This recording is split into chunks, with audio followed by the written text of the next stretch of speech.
In the grinding war across eastern and southern Ukraine, small unit tactics have often proven as decisive as large-scale offensives.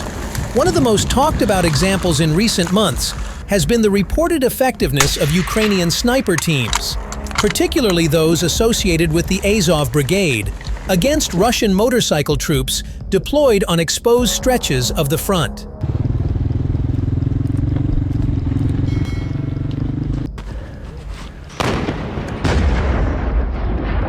Russia has increasingly used motorcycles and light vehicles for rapid movement along frontline roads and open terrain. The logic is speed and flexibility. Small groups can resupply positions, scout, or attempt quick assaults without the logistical burden of armored vehicles. However, this mobility comes with a major drawback: near total exposure.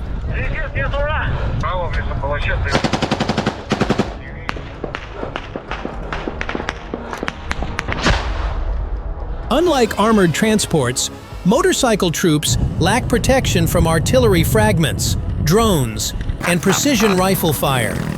In flat or semi-urban terrain, they can be detected and engaged long before reaching their objectives.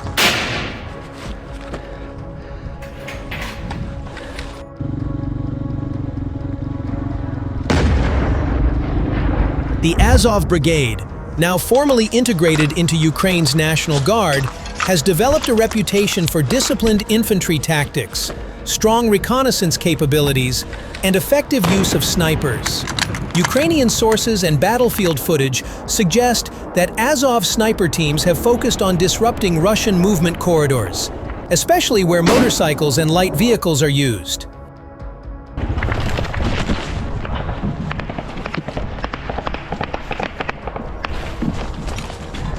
Rather than mass engagements, these sniper teams reportedly operate patiently, selecting targets individually.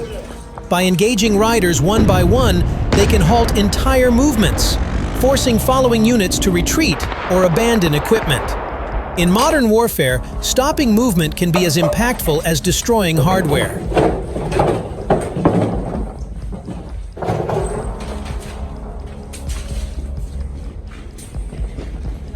Snipers thrive in environments where the enemy must move through predictable routes. Roads, field paths, and urban choke points create opportunities for long-range engagement. Motorcycle troops, silhouetted against open ground and limited in defensive options, are especially vulnerable.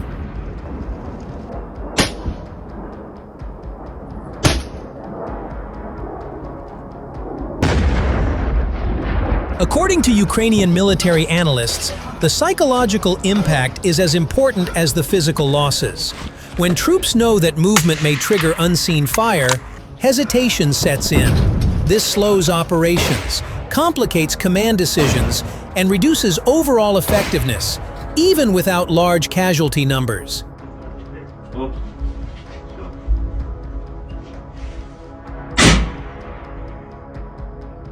It is important to note that many claims surrounding deadliest snipers come from wartime reporting, unit statements, and propaganda from both sides.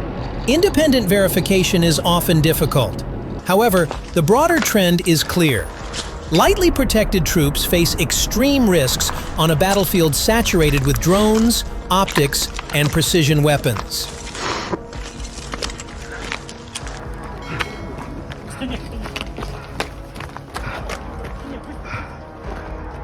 The reported actions of Azov sniper teams against Russian motorcycle units highlight a defining feature of the Ukraine war. Technology and training often outweigh sheer numbers. Precision, surveillance, and patience have reshaped how territory is defended and contested.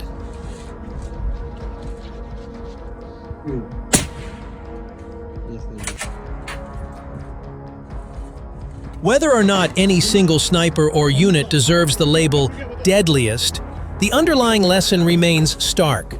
On today's battlefield, exposure can be fatal, and even the fastest vehicle cannot outrun a well-positioned rifle. Top Ukrainian officers think the attrition war against Russia may have hit a tipping point.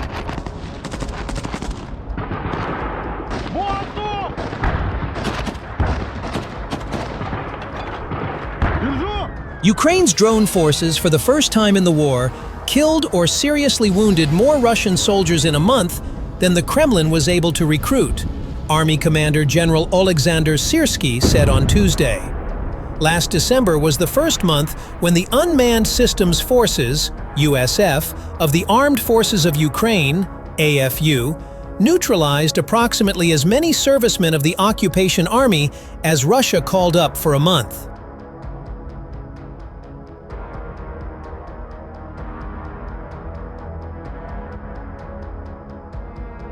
The enemy lost more than 33,000 personnel. This number includes only confirmed video cases. And the real losses of the occupiers are greater, Syrsky said. According to official AFU statements, during December 2025, Russian forces suffered a confirmed 35,050 casualties from all causes.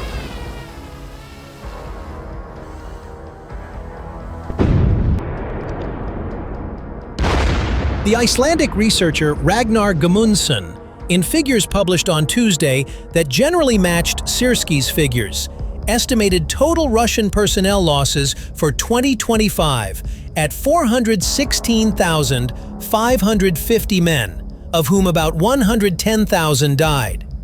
Kremlin officials throughout the Russo-Ukraine war have suggested Ukrainian and international estimates are exaggerated.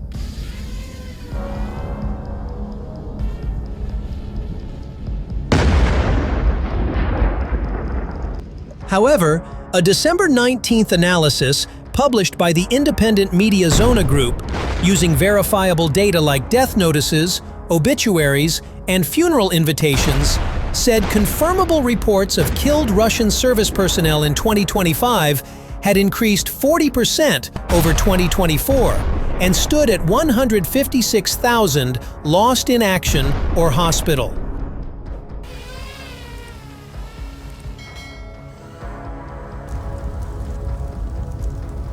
Ukrainian Major Robert Brovdy, commander of Ukraine's Unmanned Systems Forces, USF, in a December operations report published on Monday, echoed Syrsky's report of record Russian casualties and said that the precise figure was 33,019 Russian service personnel struck by first-person view, FPV, kamikaze drones, or munitions dropped by bomber drones during December, compared with 26,170 Russian personnel losses recorded and confirmed in November.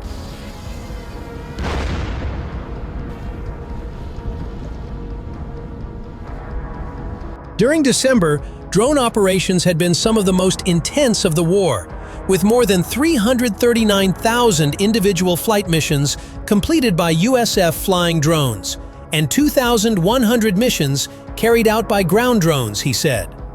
Brovdy said the USF force's successful strike rate had nearly doubled, increased by 42% since November, and that he expected further increases in January.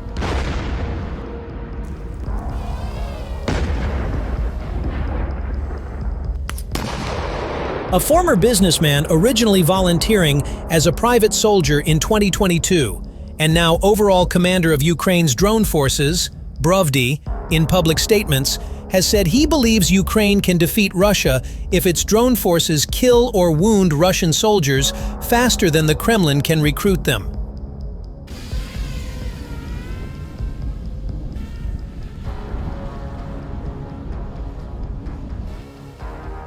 This is what is important. The drones of the defense forces of Ukraine, for the first time on their own, excluding the destruction of enemy manpower in contact battles, achieved balance in credit-debit. It is exactly 33 to 35,000 infantry that make up the monthly mob sent to Ukraine by the occupying country, Russia, Brovdy said in a statement to troops. He called on USF units to make January even more hellish for Russian forces.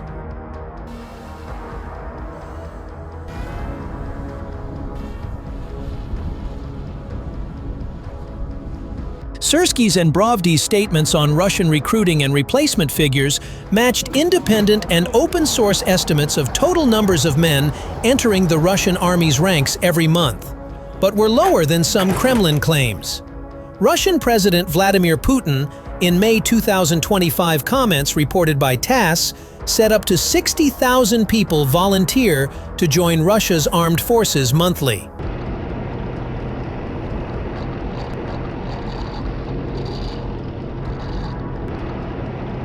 However, his subordinate former president Dmitry Medvedev, in July 2025, said contract servicemen were entering the Russian military at a pace of around 30,000 men a month, a figure echoed by Defense Minister Belousov, who in December said Russia had in 2025 signed contracts with 417,000 new soldiers, implying a recruitment rate of 34,000 to 35,000 new soldiers every month.